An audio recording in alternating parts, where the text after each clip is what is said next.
Tuan-tuan, puan-puan rahmati Allah sekalian, marilah kita bersama-sama bersyukur ke atas hadirat Allah Subhanahu wa taala yang telah memberikan kita limpahan nikmat, nikmat iman, nikmat Islam, nikmat kesihatan, nikmat panjang umur, nikmat masa yang lapang, sehingga kita dapat berjumpa dalam majlis ilmu ini antara maghrib dan isya. InsyaAllah kita akan bersama-sama mengambil pengajaran, mengambil hikmah, penghayatan kepada ayat-ayat yang kita akan baca insyaAllah pada muka surat 58 surah Ali Imran ayat 67. Surah Ali Imran ayat 67 muka surat 58. Jadi ada baiknya jemaah menggunakan Al-Quran, dan paling eloknya adalah yang ada terjemah. Seterusnya kita berselawat ke atas baginda Nabi besar Muhammad sallallahu alaihi wasallam dengan mengucap Allahumma salli ala sayyidina Muhammad wa ala ali sayyidina Muhammad. Semoga dengan berselawat ni Allah Subhanahu wa taala limpahkan ke atas kita semuanya cucuran rahmat kasih sayangnya, sehingga kita mudah untuk memahami Al-Quran, mudah untuk mengamalkan isi kandungan Al-Quran, dan kita kelak di akhirat mudah untuk masuk syurga Allah Subhanahu wa taala dengan rahmatnya. Seterusnya Allah Subhanahu wa taala semoga memberikan kita keberkatan dalam hidup kita, dalam umur kita, dalam amalan kita, dalam rezeki kita, dalam keluarga kita, sehingga menjadi keluarga yang sakinah, mawaddah warahmah, dan juga keturunan kita menjadi zuriat yang saleh dan salihah dengan keberkatan Al-Quran. Semoga Allah Subhanahu wa taala berikan kemudahan kepada kita semuanya, mudah dalam rezeki kita, mudah dalam urusan kita, mudah dalam segala hal dengan keberkatan Al-Quran. Semoga Allah Subhanahu wa taala juga memberikan kita keselamatan dunia akhirat, terutamanya kita pohon pada Allah Subhanahu wa taala untuk keselamatan saudara-saudara kita yang ditimpa peperangan di Palestin, di Gaza, di Yaman. Semoga Allah Subhanahu wa taala menangkan mereka ke atas musuh-musuh mereka dengan kemenangan yang besar terhadap musuh-musuh mereka, terutama orang-orang Yahudi Zionis Israel. Semoga Allah Subhanahu wa taala hancurkan mereka dengan sehancur-hancurnya. Dan seterusnya kita minta kesembuhan kepada Allah SWT dengan syifa Al-Quran, sama ada penyakit kita yang teruk ataupun yang biasa, nampak ataupun tak nampak, penyakit anak-anak kita, penyakit ibu ayah kita, penyakit saudara-saudara kita dan keluarga kita. Semoga Allah SWT sembuhkan dengan syifa yang sempurna, syifa yang kekal, dan tak ada lagi penyakit-penyakit yang masuk ke dalam diri kita dengan keberkatan Al-Quran. Dan kita minta kepada Allah SWT semoga kita diberikan syafaat Al-Quran dan syafaat Rasulullah kelak di hari kiamat. Amin ya rabbal alamin. Tuan-tuan, puan-puan rahmati Allah sekalian, marilah kita baca sama-sama ayat 67 surah Ali Imran muka surat 58. Kita mula dengan pembacaan Al-Fatihah. A'udzu billahi minasy syaithanir rajim. Bismillahirrahmanirrahim. Alhamdulillahi rabbil alamin. الرحمن الرحيم مالك يوم الدين إياك نعبد وإياك نستعين اهدنا الصراط المستقيم صراط الذين أنعمت عليهم غير المغضوب عليهم ولا الضالين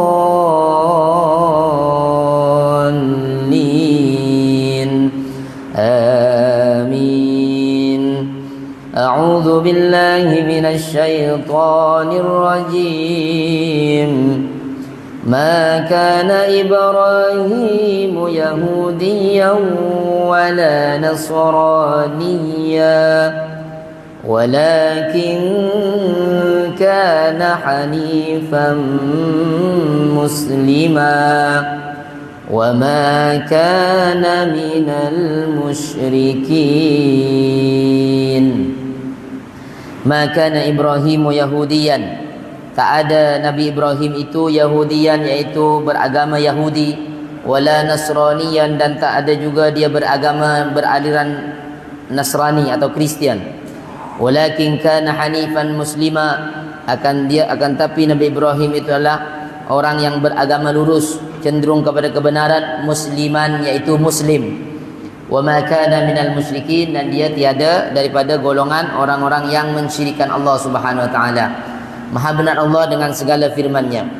Tak lama ini, mungkin setahun lepas, ada golongan liberal lah, dan orangnya dah meninggal dah mati dah. Dia mengatakan Rasulullah sallallahu alaihi wasallam tu dia adalah pengikut golongan-golongan Kristian. Apa alasan yang diungkapkan? Macam masuk akal. Kalau orang tak ada ilmu mungkin masuk akal. Jadi seolah-olah Rasulullah ni beraliran Kristian atau Nasrani. Sebab apa? Yang pertama, Rasulullah, Nabi datang selepas Nabi Isa alaihissalam. Dan agama Nabi Isa ini diselewengkan akhirnya jadi Nasrani. Ya kan? Rasulullah datang selepas Nabi Isa. Itu yang mereka bawa. Jadi seolah-olah Rasulullah ni meneruskan pengajaran-pengajaran agama Nabi Isa yang mereka selewengkan, yaitu Nasrani atau Kristian. Yang kedua, sebab Rasulullah selepas beliau dapat wahyu daripada malaikat Jibril alaihissalam di Gua Hira, kemudian beliau balik, beliau sangat takut, dan akhirnya Siti Khadijah, Sayyidatina Khadijah radhiyallahu anha membawanya kepada sepupunya, ya, yaitu Naufal, ya, Waraqah bin Naufal. Itu sepupu kepada Siti Khadijah. Dibawanya ke sana dan dia sedang beragama, mengikuti ajaran agama Nabi Isa. Dan kalau ikutkan akhbar ataupun kisah beliau ni, dia mengikuti Nabi Isa yang lurus. Dia bukan yang menyeleweng, tapi dia masih dalam keadaan mempercayai agama Nabi atau ajaran Nabi Isa. Sebab Islam masa itu Rasulullah baru hari itu baru dapat wahyu. Maknanya sebelum itu kan belum ada apa-apa. Dan apa yang terjadi? Sebab Nabi Muhammad SAW kahwin dengan Siti Khadijah, sepupunya masih beragama Nabi Isa. Seolah-olah Nabi Muhammad terpengaruh dengan ajaran itu. Nah, jadi kalau kita tak ada ilmu, maka boleh jadi kita akan mengikut pandangan itu. Apatah lagi kita sebulan lepas kita dah belajar tentang tentang mukjizat kelahiran Nabi Isa yang disebut Al-Masih. Kenapa bulan lepas kita sebut membincangkan tentang Al-Masih? Sebab orang sedang merayakan tahun baru, yaitu tahun baru Masihi. Itu sebenarnya ada hubung kait dengan Nabi Isa, dan kita dah ulas tentang keajaiban kelahiran Nabi Isa yang Allah tunjukkan dalam surah Maryam sekitar ayat 23, 24, 25. Allah sebutkan jid'un nakhla, yaitu pangkal pokok kurma. Dengan Allah menyebutkan tentang pangkal pokok kurma jid'un nakhla, itu dah sangat jelas. Nah, jadi itu tentang Nabi Isa. Dan kita teruskan sekarang macam mana ada seseorang mentohmah Rasulullah mengikut ajaran Nabi Isa. Apa yang kita baca pada malam ni tentang ayat surah Ali Imran ayat 67. Apa yang kita baca? Ma kana Ibrahimu Yahudiyan wala Nasraniyan wala Nasraniyan walakin kana hanifan musliman wa ma kana minal musyrikin. Allah itu menyatakan Nabi Ibrahim bukan Yahudi, bukan Nasrani, akan tapi dia beragama lurus, hanifan musliman, dia muslim. Okey. Kalau Nabi Muhammad dikatakan dia mengikut agama Nabi Isa yang diselewengkan jadi Kristian, ya, maka pentohmahan ini akan bercanggah dengan satu ayat lain. Nabi Ibrahim ini adalah seorang nabi yang mana keturunan beliau daripada dua nabi lagi. Satu Nabi Ishak, dua Nabi Ismail. Tapi yang pertama Nabi Ismail dahulu, kemudian Nabi Ishak. Turun-turun Nabi Ishak ni sampailah Nabi Isa. Nabi Ismail turun, akhirnya sampailah Nabi Muhammad sallallahu alaihi wasallam. Ya kan? Nabi Muhammad itu mengikut agama ajaran Nabi Isa ke atau mengikut ajaran agama Nabi Ibrahim? Kalau tak percaya, tengok ayat selepasnya. Ayat selepasnya ayat 68. Yang tadi kita baca, inna awlan nasi bi Ibrahima lalladzi bi Bakkata lalladzina tabauhu wa hadzal nabiyyu walladzina amanu. Sesungguhnya paling dekatnya, paling afdalnya, yang dekat dengan siapa? Dengan Nabi Ibrahim. Lalladzina tabauhu, adalah orang-orang yang mengikutinya. Wa hadzal nabiyyu, Allah sebut juga spesial. Secara spesifik Allah sebut wa hadzan nabiyyu, dan nabi ini. Siapa nabi ini? Nabi Muhammad. Walladzina amanu, dan orang-orang beriman kepada Nabi Muhammad, yaitu kita lah, dan yaitu seluruh umat Nabi Muhammad sallallahu alaihi wasallam. Dalam ayat ni Allah menyatakan Nabi Muhammad mengikut Nabi Isa atau mengikut Nabi Ibrahim? Allah menyatakan Nabi Muhammad mengikut agama Nabi Ibrahim. Saya tanya sekarang, Kristian itu muncul bila? Ketika Nabi Ibrahim atau ketika Nabi Isa? Nabi Isa itu keturunan siapa? Keturunan Nabi Ibrahim. Macam mana? Dan dia keturunan ayah nenek moyang yang sangat jauh. Macam mana Nabi Isa boleh ikut Nabi Ibrahim boleh ikut Nabi Isa? Ataupun terbalik? Justru Nabi Isa sepatutnya ikut Nabi Ibrahim. Macam mana teman? Gitu kan? Takkanlah atuk kita, ya kan, mengikut gaya hidup kita, padahal atuk kita dah tak ada. Ya kan, aneh pula. Kalau kita ikut gaya hidup atuk kita, betul, sebab kita keturunan atuk kita. Tapi kalau atuk kita ikut gaya hidup kita, macam tak betul sebab dia dah meninggal. Katakanlah macam tu. Logik tak logik? Ustaz, di sini tak menyatakan Nabi Muhammad mengikut agama Nabi Ibrahim. Macam mana Ustaz kata Nabi Muhammad ini mengikut Nabi Ibrahim? Jom kita tengok ayat lain supaya kita lebih yakin bahawa Nabi Muhammad itu mengikut ajaran Nabi Ibrahim. Muka surat 281. Muka surat 281. Surah An-Nahl ayat 123. Surah An-Nahl ayat 123. Boleh jumpa? Jumpa? Thumma auhayna ilaika anittabi' millata Ibrahim hanifa. Kemudian auhayna, kami wahyukan kepada kamu, ilaika Muhammad, kepada kamu Muhammad. Apa wahyunya Allah? Anittabi'. Anittabi' itu you must follow. You must follow pula. Anittabi' millata Ibrahim hanifa. Kamu kena ikut millata, ajaran Ibrahim, Nabi Ibrahim, hanifan, yang mana Nabi Ibrahim itu adalah berajaran lurus. Wa ma kana minal musyrikin, yaitu Nabi Ibrahim tidak tergolong dalam golongan orang yang musyrik. Jadi jelas tak? Allah perintah suruh ikut ajaran siapa? Nabi Ibrahim. Bukan mengikut ajaran Nabi Isa. Maksudnya yang diselewengkan, maksud saya, bukan agama Nabi Isa yang betul, yang diselewengkan. Jadi tohmahan orang kafir atau orang liberal yang mengatakan Nabi Muhammad mengikut ajaran Nabi Isa yang diselewengkan, dah mula ditolak. Bahkan untuk mengekalkan ajaran Nabi Ibrahim di ajaran Nabi Muhammad sallallahu alaihi wasallam, masih lagi ada ajaran khitan. Ni surau ni nak buat khitan masal ya. Nak buat khitan tuan mesti ya. Ni. Tapi yang kecil-kecil lah, orang yang tua-tua tak boleh. Nak khitan pula buat apa? Dah lepas khitan, nak khitan pula. Ni yang kecil-kecil ni, free. Free kan? Free. Ya. Tapi yang dah beranak ni tak boleh lah. Nanti tumpul pula. Nah, jadi satu. Ya kan? Itu ajaran Nabi Ibrahim, khitan. Kemudian kalau kita baca tahiyat akhir, kita baca apa? Salawat Ibrahimiyah.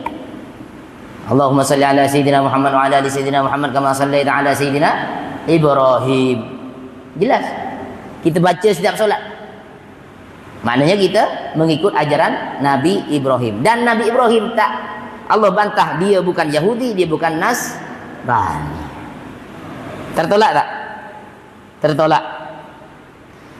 Kemudian supaya kita lebih yakin lagi bahwasanya agama Nabi Ibrahim ini adalah agama yang mana disebut Islam. Nabi Ibrahim kan Muslim, bukan Nasrani. Jom kita buka muka surat 20, surah Al-Baqarah, supaya lebih jelas. Ayat 132, 133. Surah Al-Baqarah, muka surat 20. Muka surat 20. Boleh? Boleh jumpa? Di situ Allah menyatakan firman-Nya.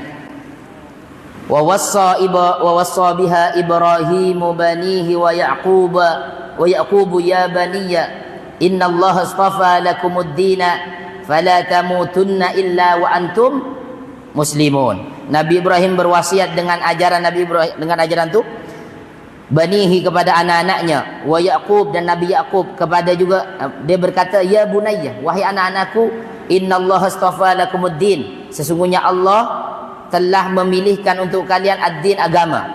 Fala tamutunna illa wa antum muslimun. Jangan kalian mati kecuali dalam keadaan muslim.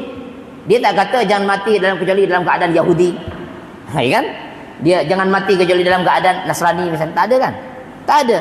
Siapa anak Nabi Ibrahim? Anak Nabi Ibrahim yaitu Nabi Ismail, Nabi Ishak. Nabi Ishak punya keturunan Nabi Yaqub. Siapa anak Nabi Yaqub? Nabi Yusuf. Dan terus sampai bawah sehinggalah jatuh kepada Nabi Isa alaihissalam. Betul tak? Dan Nabi Ismail jatuh kepada Nabi Muhammad sallallahu alaihi wasallam. Diteruskan lagi. Am kuntum syuhada'a idh hadara Yaqub al-maut idh qala li banihi ma ta'buduna min ba'di? Adakah kalian ini menyaksikan ketika datang kepada Nabi Yaqub al-maut, yaitu sakaratul maut, nak meninggal dunia? Idh qala li banihi, ketika dia nak meninggal maksud saya. Idh qala li banihi, ketika mana dia mengatakan kepada anak-anaknya, ma ta'buduna min ba'di, apa yang kalian akan sembah min ba'di selepas saya dah meninggal ni? Apa jawapan Nabi Yusuf, itu anak Nabi Yaqub masa tu?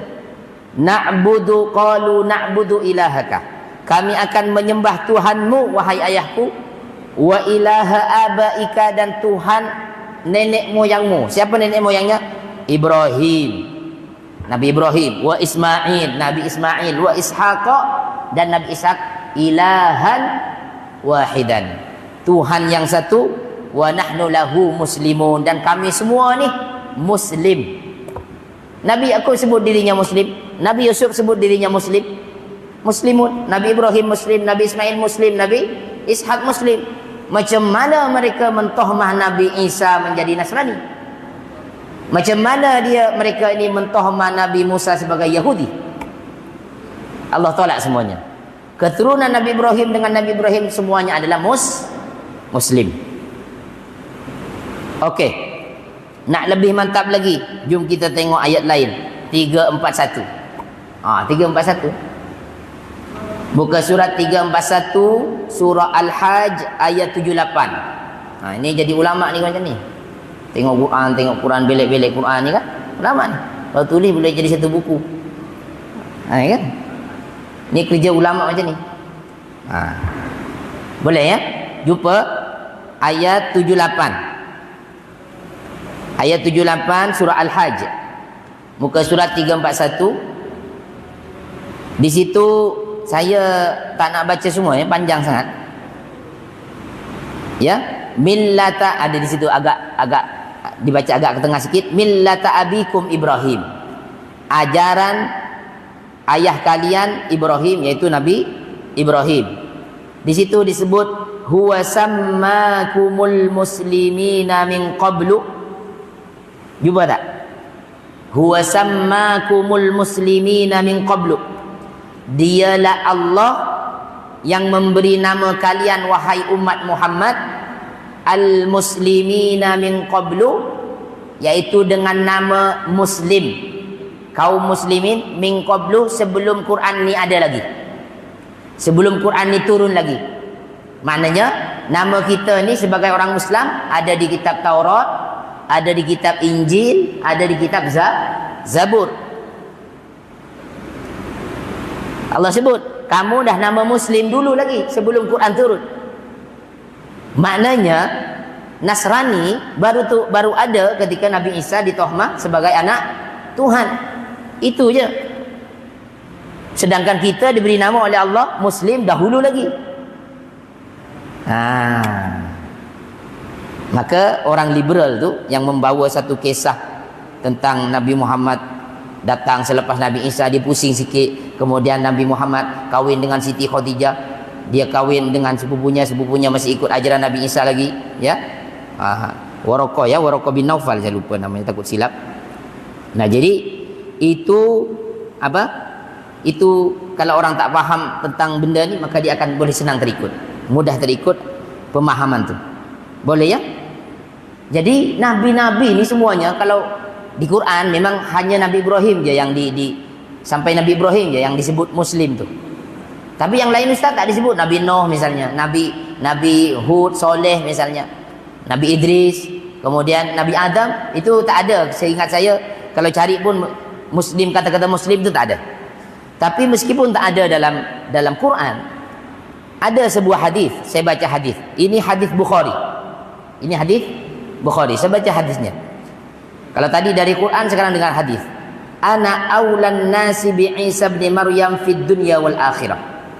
Saya ni, kata Rasulullah dalam hadis Bukhari, paling dekatnya manusia bi Isa bin Maryam, dengan Nabi Isa ibni Maryam alaihi salam.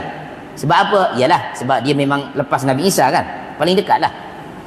Fid dunya, di dunia, wal akhirat, juga di akhirat nanti. Wal anbiya'u, dan seluruh para nabi, kata Rasulullah, ikhwatun li'alatin, semuanya itulah bersaudara saling mencintai, kata Rasulullah. Jadi tak ada perbezaan. Saya mencintai Nabi Yusuf, saya mencintai Nabi Hud, saya mencintai Nabi Adam, semua. Saya mencintai Nabi Isa, Nabi Musa, semua saya cintai. Semuanya saling cinta. Kalau tak percaya, Rasulullah ketika Isra Mi'raj, ketika Isra beliau pergi mana? Pergi Baitul Maqdis, dan Rasulullah disambut oleh para nabi, dan Rasulullah menjadi imam, ya kan? Maka dalam syair dikatakan, sallaita ya Muhammad bi jam'il mursalina, kunta fihim imaman wa kanu muqtadina. Itu ada syair dulu, ya. Sallaita ya Muhammad, engkau salat wahai Muhammad, bi jam'il mursalina, dengan seluruh para nabi. Di mana? Di Baitul Maqdis. Ini ghaib lah, kita tak nampak, ya, sebab mereka sudah wafat semuanya. Kunta fihim imaman, engkau menjadi imam di antara mereka. Wa kanu muqtadina, dan mereka semuanya menjadi makmum kepadamu. Jadi Nabi Muhammad berkumpul. Ini menunjukkan Rasulullah satu agama, satu Tuhan, yaitu Nabi Muhammad Muslim, semuanya jadi Muslim. Begitu maksudnya. Apa tulisannya, kata Rasulullah? Ummahatuhum syatta. Nabi-nabi itu semuanya bersaudara, meskipun ibunya syatta, berbeza-beza. Tak samalah ibu Nabi Muhammad. Sita itu Aminah, ibunya Nabi Zakaria lain, Nabi Musa lain, ya lain-lain. Tapi katanya wadinuhum wahidun, dan agamanya yaitu satu, yaitu agama Islam. Kalau Islam pun tak nak sebut, agama tauhid, qul huwallahu ahad. Selesai. Nabi Adam Tuhannya satu, yaitu Allah. Agama tauhid, agama Islam. Rawahul Bukhari, ini hadis Imam Bukhari. Boleh tolak tak kalau hadis Imam Bukhari? Tak boleh tolak. Yang boleh tolak hanya pintu je. Tolak pintu. Tarik, tolak. Boleh, ya? Boleh faham, ya? Jadi kita boleh tolak dengan Quran, tolak dengan hadis Rasulullah sallallahu alaihi wasallam. Ini dari segi dalil-dalil yang sangat kuat. Sekarang kita masuk, mungkin ni tak terlalu dengan Quran, tapi kita masuk dalam sejarah. Rasulullah sallallahu alaihi wasallam dalam sebuah perjalanan dakwah beliau pun mengirim surat-surat melalui para sahabat kepada pembesar-pembesar di luar Madinah. Salah satunya Azimul Masr, Azimul Qibti, yaitu pembesar negara Mesir yang disebut Muqaykis. Dia disebut Muqaykis. Ini pembesar negara Mesir. Jadi pembesar negara Mesir ini dikirim oleh Rasulullah risalah ataupun surat dakwah. Apa katanya Rasulullah? Ya. Rasulullah mengatakan Bismillahirrahmanirrahim, min Muhammadin abdillahi wa rasulih. Dengan nama Allah yang Maha Pengasih lagi Maha Penyayang, daripada Muhammad hamba Allah dan pesuruh Allah. Ilal Muqaykis azimil Qibti, kepada Muqaykis pembesar Qibti. Qibti ini Egypt lah, sekarang Mesir, ya. Salamun ala man ittaba'al huda. Keselamatan bagi orang yang mengikuti hidayah. Amma ba'du, fa inni ad'uka bi di'ayatil Islam. Saya mengajak engkau wahai Muqaykis untuk masuk Islam. Aslim taslam, masuklah agama Islam, kamu akan selamat. Wa aslim yu'tikallahu ajraka marrataini. Jadikanlah kamu masuk Islam, Allah akan bagi kamu 2 pahala. Apa pahala yang pertama? Kamu dapat pahala sebab kamu dapat Islam. Yang kedua, kamu akan mendapat pahala rakyat kamu masuk Islam. Ya kan? Fa in tawallaita, kalau kamu mengingkari, berpaling daripada dakwah ni, fa inna 'alaika itsmal qibti, maka kamu akan menanggung dosa orang Qibti, orang Egypt semuanya. Kemudian Rasulullah membacakan satu ayat dalam surahnya ini, ditulis oleh sahabat, ya ahlal kitab ta'alu ila kalimatin sawa'im bainana wa bainakum alla na'budu illallah, dan seterusnya. Ya. Maka Rasulullah memberikan satu ayat, wahai ahli kitab. Saya tanya, ahli kitab ni siapa? Ahli kitab ni yang menyeleweng, kalau tak bukan Yahudi yaitu Nasrani. Orang Egypt masa itu beragama Nasrani, ya kan? Marilah kita menuju kepada kalimat yang sama antara kami dengan kalian. Alla na'budu illallah, janganlah menyembah kecuali kepada Allah Subhanahu wa taala. Maknanya ketika datang surah ini, Muqaykis tak masuk Islam, tapi beliau memberikan satu hadiah. Ahda li Rasulillah hadiyatan. Siapa? Amatan, yaitu diberinya Rasulullah diberinya seorang hamba abdi perempuan. Jamilatan, dia ini adalah seorang perempuan yang cantik. Ja'dus sya'ri, rambutnya tak keriting dan tak lurus. Namanya Maria Al-Qibtiyah. Maria Al-Qibtiyah. Maria itu nama dia, Al-Qibtiyah yaitu bangsa Qibti, yaitu bangsa Mesir. Dia ini cantik. Dikatakan dia punya memiliki saudari perempuan yaitu namanya Ummu Sulaim. Semuanya dua-duanya masuk Islam, dan Maria ini dinikahi oleh Rasulullah sallallahu alaihi wasallam. Ya? Boleh paham? Maria masa itu beragama Kristen. Nah, daripada kisah yang nyata ni, ini nyata. Sebab dia jadi isteri Rasulullah, dia masuk Islam. Ya kan? Sekarang orang Kristen ke terpengaruh dengan Islam, atau Islam terpengaruh dengan Kristen? Dalam kes ni, Raja Muqaykis menghormati ajaran Rasulullah, yaitu agama Islam. Dia ada pengaruh, makanya dia bagi hadiah. Dan hadiah itu pun masuk Islam. Siapa yang terpengaruh di sini? Rasulullah kan terpengaruh orang Kristen, atau orang Kristen terpengaruh kepada Rasulullah sallallahu alaihi wasallam? Maka Rasulullah mempengaruhi orang Kristen, sebab orang Kristen masuk Islam. Jadi tohmahan tu kalau mengikut sejarah maka batal. Ya, terbatallah tohmahan tu. Yang kedua yaitu Raja Najasyi. Raja Najasyi ini ketika mana Sayyidina Uthman dan para sahabat yang lain, Ja'far bin Abi Thalib, sepupu Rasulullah sendiri, dan yang lain-lain, mereka berhijrah ke Ethiopia, Najasyi, Habasah. Ya, beliau berhijrah. Ada sekelompok sahabat Rasulullah, tiba-tiba orang-orang musyrik Mekah itu mengirim hadiah kepada Habasyi. Untuk apa? Likai yarudda al-muslimina ila Mekah, supaya Raja Najasyi mengembalikan lagi sahabat-sahabat Rasulullah ke Mekah. Untuk apa? Untuk disiksa. Tapi apa yang dinyatakan oleh Najasyi? Kata Najasyi, kami tak terima tawaran kalian meskipun kalian bagi hadiah dengan kami. Maka kekallah orang-orang Islam di situ, yaitu Sayyidina Uthman dilindungi, Ja'far bin Abi Thalib dilindungi, dan sahabat-sahabat yang lain. Dan disitulah terjadi diskus. Apa yang kau percayai? Apa tentang Muhammad? Apa tentang Islam? Diterangkan. Kami menyembah. Kami tak menolak Isa. Isa itulah Nabi, dan dia bukan anak Tuhan. Begitulah. Kami menyembah Allah yang satu. Nabi Muhammad pun begitu. Nabi Muhammad pun menyuruh kami berakhlak dengan mulia dan sebagainya. Akhirnya a'jaba qaulus sahaba. Siapa a'jaban Najasyi. Najasyi tertakjub dengan kalimat-kalimat yang disampaikan oleh Ja'far bin Abi Thalib. Akhirnya fa aslaman Najasyi, maka Najasyi masuk Islam juga. Meskipun dia lam yaltaqi bi Rasulillah qattu, meskipun dia tak pernah jumpa Rasulullah, hanya melalui sahabat saja dia masuk Islam, padahal dia Nasraniyun, dia sebelum itu adalah orang Nasrani, dia masuk Islam. Sekarang siapa yang mempengaruhi Rasulullah? Ke terpengaruh Najasyi ataupun Najasyi terpengaruh dengan Rasulullah? Najasyi terpengaruh dengan Rasulullah, masuk Islam, dan akhirnya bila dia meninggal dunia, dia ada di Habasyah, Rasulullah ada di Madinah, wallahu a'lam, mungkin di Mekah, wallahu a'lam. Beliau wafat, Rasulullah disitulah Rasulullah solat ghaib jenazah pertama kali. Rasulullah solat tapi tak hadir dalam jenazah Najasyi.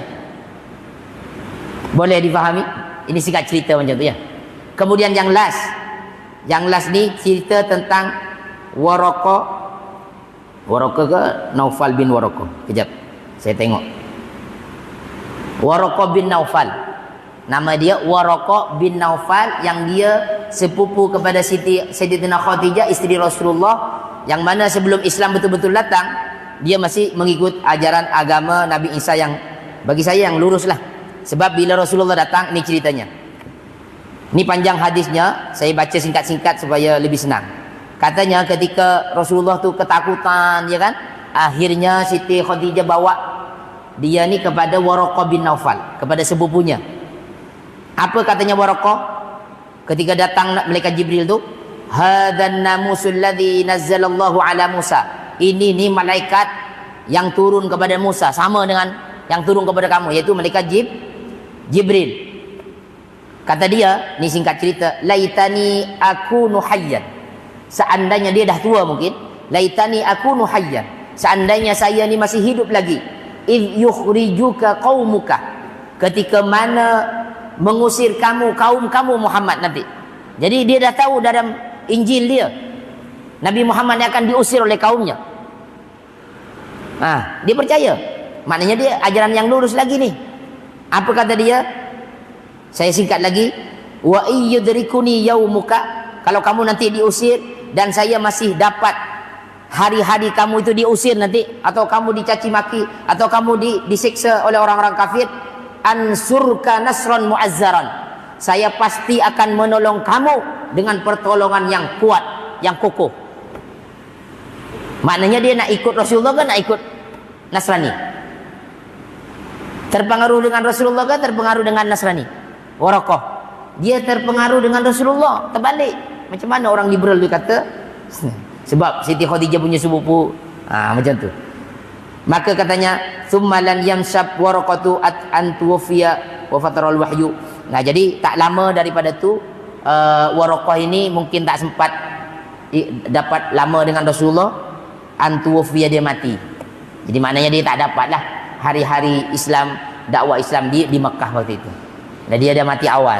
Wallahu alam dia mati dalam keadaan apa, tapi yang jelas dia masih ikut ajaran yang lurus daripada ajaran Injil, daripada ajaran Nabi Isa alaihi salam. Jadi daripada Al-Quran, daripada hadis, daripada kisah-kisah yang tadi kita sebutkan, adakah Rasulullah ini mengikuti ajaran Nasrani atau orang Nasrani akhirnya mengikut ajaran Islam? Nasrani mengikut ajaran Islam. Dan kita ada buktinya di sini, kita banyak mengislamkan orang-orang kafir, orang-orang Kristen di sini, ya kan? Ya, di sini ya. Kita banyak ini.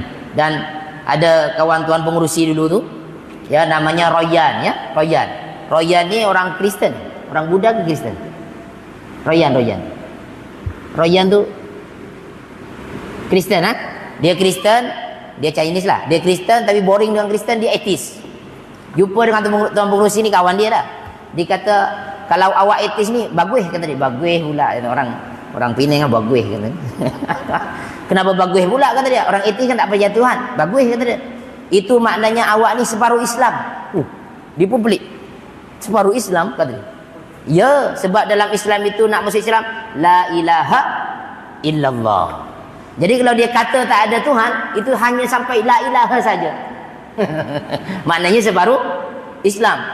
Kemudian dia fikir orang sana kan, fikir setahun dia fikir. Apa lepas setahun dia nyatakan la ilaha illallah. Saya jumpa di sini dengan tuan pengurusi di sini, namanya jadi Royan.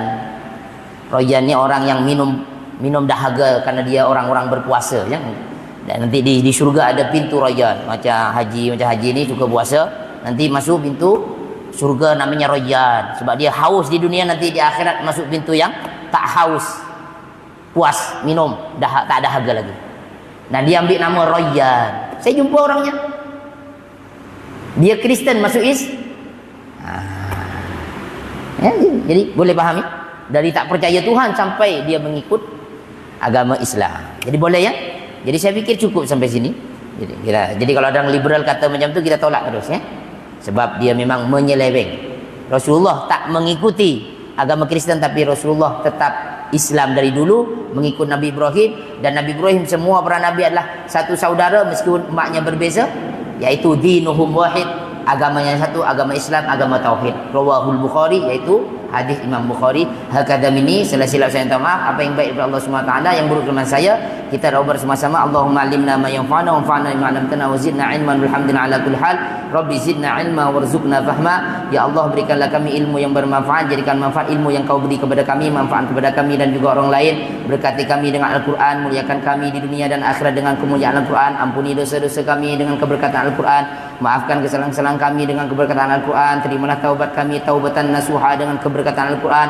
Ya Allah, sembuhkanlah segala penyakit kami, zahiran wa batinan, dengan syifa Al-Quran. Penyakit orang tua kami dan juga keluarga kami dengan syifa Al-Quran. Ya Allah, sebagaimana Engkau kumpulkan kami dalam majlis Al-Quran, kumpulkanlah kami nanti di akhirat bersama baginda Nabi besar Muhammad sallallahu alaihi wasallam dalam syurga Firdaus, bersama ibu bapa kami, anak isteri kami, keluarga kami, kerabat kami, kawan-kawan kami, guru-guru kami, murid-murid kami dan seluruh umat Islam. Ya Arhamar Rahimin. Wa sallallahu ala sayyidina Muhammad wa ala alihi wa sahbihi wa sallam. Alhamdulillahirabbil alamin. Syukran jazilan. Assalamualaikum warahmatullahi wabarakatuh.